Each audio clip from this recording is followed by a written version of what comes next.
Hi, welcome to the next edition of Watching the Pioneer Meta. Today we got some sweet 5 decks to talk about. Yes, 5. And we have a lot more for standard. So if you're interested, go sub over there on the ECG channel. The link is in the description.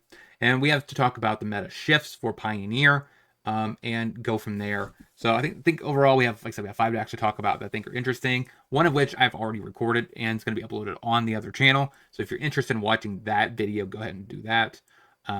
So let's dive into the actual meta shifts since Tarkir dropped, and let's get into the deck list.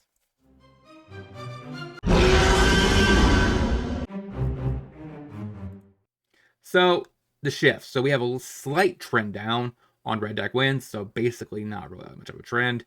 So it looks like there is a shift between Rakdos Demons and Mono Black Demons. So for some reason, people are on the conception that Mono Black is better than Rakdos. Could be because you take less damage from your mana, but I'm not really sold on that aspect either. But both of these seem to be on the sort of taking up decent amount of meta percentages to combat red deck wins. Phoenix kind of stagnant.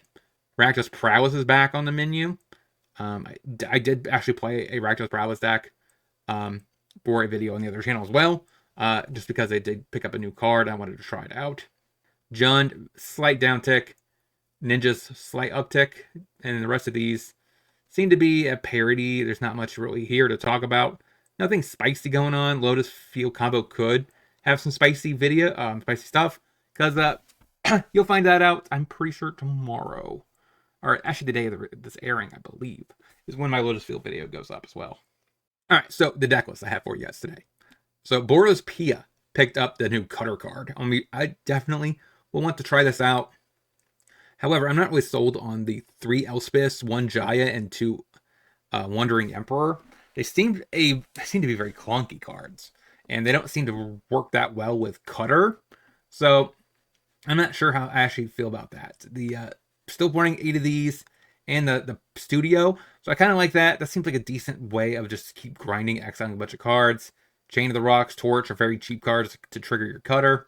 And then Elspeth, being a 6-shot show off, pretty solid card in general. Like I said, my biggest gripes are with these. So I will try this deck out and see how it pans out. I think I'm like 2 and 3.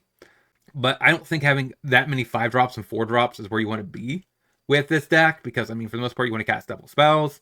You want to cast things from exile, multiple of those. So I can see why this card actually makes a lot of sense in this shell. Sideboard, though, we have some Destroy Evils for enchantment hate, mid-range creature hate, Lightning Helix for aggro, Rest in Peace for graveyard hate, Get Lost for mid-range control, and enchantment hate. Not on my watch for exile-based creature removal, and Portable Hole for more creature removal. So I guess we're in that matchups against aggro, we'll be cutting all of our planeswalkers, most likely, and going up a bunch of target spot removal. And we could probably grind with them for pretty solidly, and just beat down with Cutter, Show Off, and Pia. And that should be enough against aggro, I think. So that is Boros Pia for Pioneer. Let's get into the next list.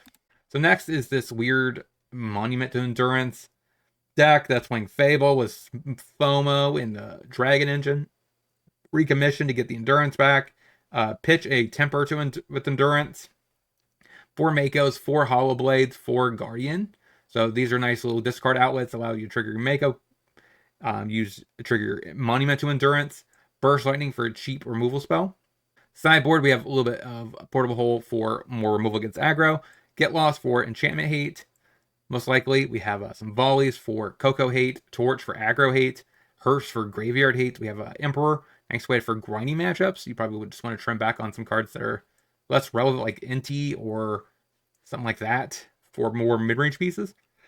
And then against something like combo, we have Damping Sphere. So that's not too bad of a list. Next, let's get into the deck that I'm going to be featuring on the other channel. So there is this 5-color humans list. I played it out because it has a couple copies of Mage. At some point, I will be playing Teamer Control. Also, is a Control. 2 different decks. They're both controlled this season. So it's going to be a little bit different. Since I rarely play Control on my channel. And yeah, I'm going to be featuring 2 different ones. We have a Recruiter. Nice way of just giving your stuff bulk haste and bonus. Especially, I guess, off of this. You could just get 2 of these and get double bonus. This deck does play a bunch of Inspectors. Nice way. It works really well with the Warden.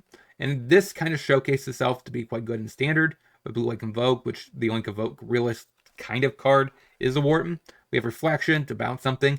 And if you don't really need the Reflection, like against Control or something, we have Malicious to bring in, Thalias to bring in. Against combo, we have Cabal, we have Graveyard Hate, Artifact and Enchantment Hate. Against aggro, we have Brutal Cathar. So that way we could just probably cut back on some mages, probably, and maybe a Recruiter, because you really don't need to be as aggressive against them. You kind of just need to tempt them out. That is 5 colored humans for Pioneer with Catilda. Let's get into the next list. So next on the list is this weird all sorcery deck with Yumori. So this deck plays a lot of the Luring cards as a nice way to get Mascot Expedition, as a way to close the game out. We have our Decease, nice little way to exile some cards, draw some cards. Invoke Despair, pretty good card in general. EE as our choice of sweeper. Our backup win condition is this Onslaught. Fell because we just need some target sorcery removal. That's just kind of one of the best options. We have a Session as a way to get our Mascot, or potentially a Sciences or Annihilation, depending on what we need. We have Aberrance as a nice way to tutor something and draw. Duress for discard. We don't really play Thoughtseize. Oh, there's Thoughtseize. I was like, that'd be kind of weird if we didn't. The other 2 Duresses are on the board. We have a little bit of our Sorcery Speed Fatal Push. We have Necromentia, nice way for combo. Path of Peril for aggro. We have some, like I said, tons of Lessons. Yumori. Some Thought Distortions for control. And that is the deck. Pretty solid, sweet idea and concept. I don't really think I could actually play this on Arena, though. I don't think I have enough Invoke Despairs to actually make this work. But overall, still, it's a very spicy list. And it's playing the Bioplex. So that's pretty sweet. Biblical Plex. It's pretty cool. We have one more deck to talk about. Let's get into that one. So last but not least is this 5-color Superhumans, our Super Friends deck, with Rao, Tamio. We have a Nicobolas, some Nisas. We have some Kayas, Chandras, Ren, Varaska. I guess it does play a new card. Then we have a Subin. So whole time I didn't think this had any new cards in it. Now I was trying to play this, but of course Rao Zarek is not on Arena. We have some Mites for a little bit of Artifact Enchantment removal. Rest in Peace for Graveyard Hate. Massacre for aggro hate. Sunslayer for alternative win. 3 Knights for Artifact and Enchantment removal. We have a Soulless Jailer as a nice way to stop. I'm not really sure what it's trying to stop. It's non-creature, I believe. Couple Kumaros as a way to stop, kind of like a stuff being cast from the graveyard, like Phoenix. It stops that, I believe. Elesh Norn to stop ETB triggers from permanents. And that is the last bit of the deck. Plus, Elesh Norn doubles up our stuff, which is, I guess, not as irrelevant. And this deck does try to basically combo with the Innkeeper's Talent to put double the amount of counters on Ultimate or big Planeswalkers. So that's kind of the objective here. So let me know in the comment section which one of these decks you think is the most spicy. Don't forget to like, comment, and subscribe. I'll talk to you guys next time.